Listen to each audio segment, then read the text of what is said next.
Everyone, welcome to Plants and Politics. So I have an update to share about one of Trump's capital terrorists. It's time for an episode of Where Are They Now? Matthew Bledsoe was arrested. Patrick Montgomery was in court. Jonathan Manapa will stay in federal custody. No, I don't take responsibility at all. Trump should be ostracized, and Fox made me do it. That's what a January 6th defendant is now saying. Sibick is the man I'm talking about. He was the 35-year-old New York resident who told the FBI that, I was at the Capitol, but actually I was trying to help an officer who was under attack, which we found out was not true in any way, shape, or form.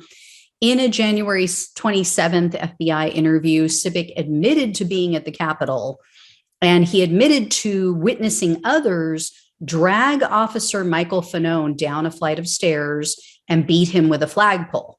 He also admitted to seeing people attempting to take Fanone's gun out of the holster, and he said he heard someone yell, quote, "Get his gun and kill him." And Sibick told investigators that he tried to get the officer away from this vicious mob, but he was unable to reach him. And then he feared for his own life as well as Officer Fanone's life. So he was given a second opportunity to come clean. They spoke with him on February 2nd because he actually reached out to the FBI and he said, hey, I remembered more details about the attack and the people there. So I'm going to email you and send you information about people involved. So the FBI asked him at that time, do you have anything to add to your previous statements? And he said no. Then they asked him if his previous statements were accurate and honest, and he said yes. They gave him one last chance. The FBI agent said, were you involved in any way at all in the assault on Officer Fanone? And Sibick said no. Well, unfortunately for Sibick, there's this new fandangle technology. It's called a video camera. And Sibick was captured on video, on body camera footage, not helping Fanone, but actually taking part in the attack on this downed officer after this violent mob dragged him down the steps. And this was, of course, outside the Lower West Terrace Tunnel, where so much of this violence took place. So Sibick had also posted a photo of himself on social media, and it shows him holding a stolen riot shield, which he said, I just got from someone else, and I had somebody take a picture, but blah, blah, blah. So anyway, according to the FBI, Sibick actually stole Fanone's badge. He also stole his radio. And in fact, there was a hole on Officer Fanone's vest where the badge had been ripped off. And so it was clear from the tear and that hole that it wasn't just, it didn't just fall off in the attack. But again, Sibick said, no, you got it all wrong. His badge came off in my hand. I was trying to reach for him. Anyway, Sibick did tell the FBI that when he took Fanone's radio, he pushed the orange emergency button on it to call for help, which I find laughable considering that there were dozens of cops, like just several feet away, standing in the tunnel, trying to defend the tunnel and the Capitol. So it seems that maybe he could have gone to them for help instead. But anyway, Sibick's ridiculous claims didn't end with that. When he was asked what he did with the badge and the radio, first he claimed that he dropped them. And then they said, well, did you see anybody pick it up? And then he said, well, actually, what had happened was, no, I threw them away. I threw it away in a trash can on Constitution Avenue here in DC.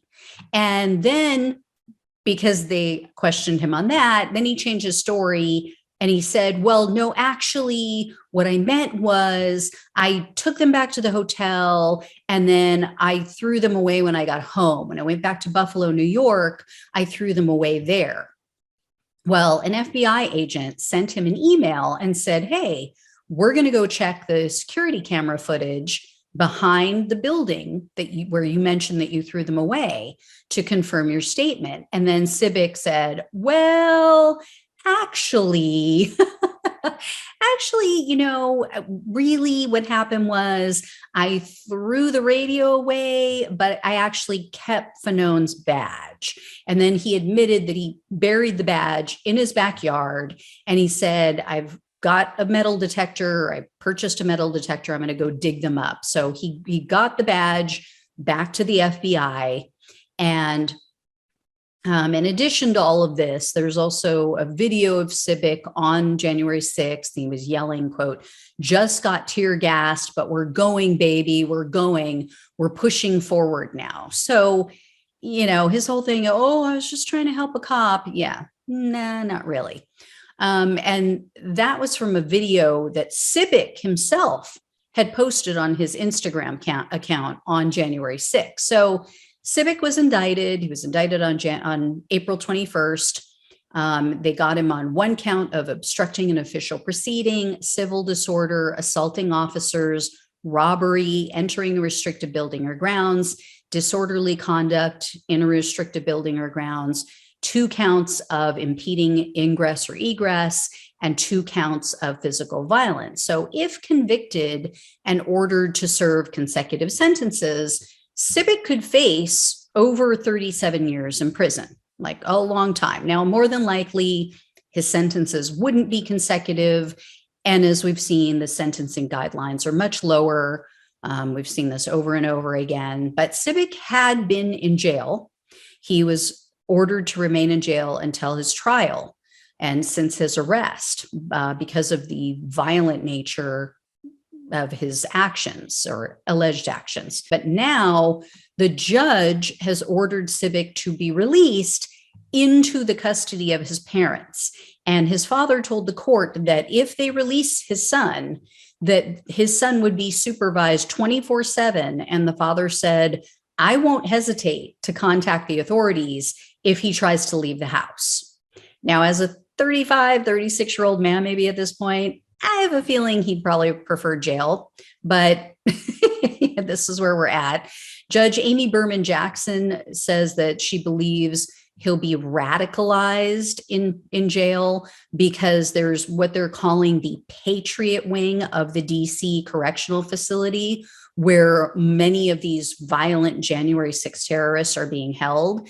And that's where he's been. So they're releasing him. But here's some news that could be good if Sibick is being sincere. I don't know. We'll see. But he has now disavowed Trump. He's vowed to never again attend a political protest. He blames his actions on Fox News. In a handwritten letter to the judge, Sibick wrote in part that the January 6th attack was, quote, a disgrace to our nation that left a scar Trump is ultimately responsible for. Trump is not a leader and should be ostracized from any political future. What he honestly needs to do is go away. Sibick also disavowed the violence on January 6th. He said, quote, I disagree with what occurred that fateful day, especially the trauma suffered by Officer Michael Fanone. It is without question unconscionable. So Judge Berman Jackson's decision to release him, like I said, is in part due to she doesn't want to radicalize him, but also because the corrections officers praised him for his good behavior. They said that, he was a model prisoner and, he agreed to be vaccinated. So they praised him for that. When the judge asked Sibick, though, what caused him to take part in the attack, he said, quote, it was Fox News. Now, first, wouldn't it be great if Fox News viewers would sue the network, right?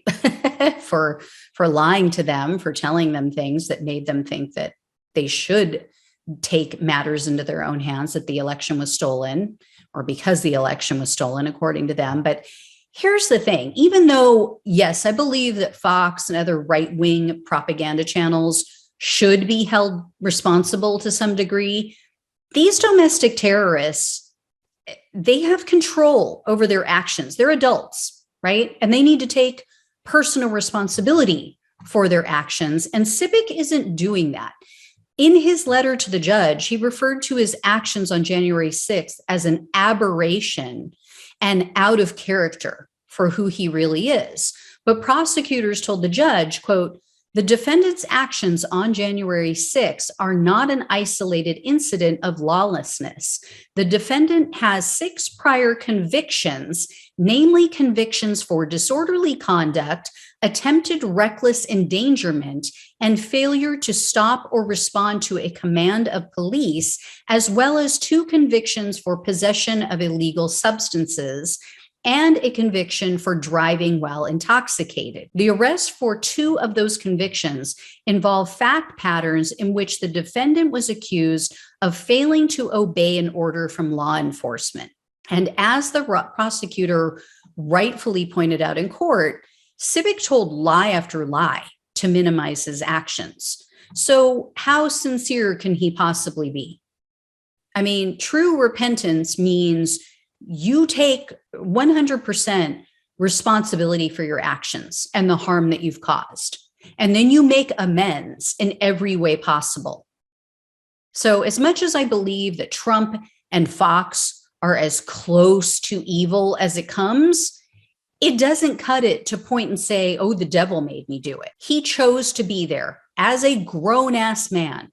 He chose to be there. He chose to get involved in that mob, in the massive crowd of domestic terrorists who were violently attacking police officers. That was his choice. So, yeah, to say, oh, Fox tricked me, grow up, seriously. So you only look at one news source and your mind is made up, a completely partisan alt-right wing media channel, and you just go with it. That's on you. That's on you. Grow up, act like a responsible adult, do your own research, not just with right wing newspapers and online news outlets and Facebook and all this other BS. No, actually look at alternative sources and see if what you're thinking and believing is true and what you're hearing and seeing is true. I'll keep you guys posted as things progress. Thanks so much for watching and listening. Please become a friend or a supporter of the show. Click on the link down below if you can. This weekend is when I hang out with the friends of the show on Zoom. We can talk. I can get to know you guys better. You can ask me any questions that you want. And we can just hang out. We can talk politics or anything under the sun. It's up to you. So take care, guys. I'll talk with you soon.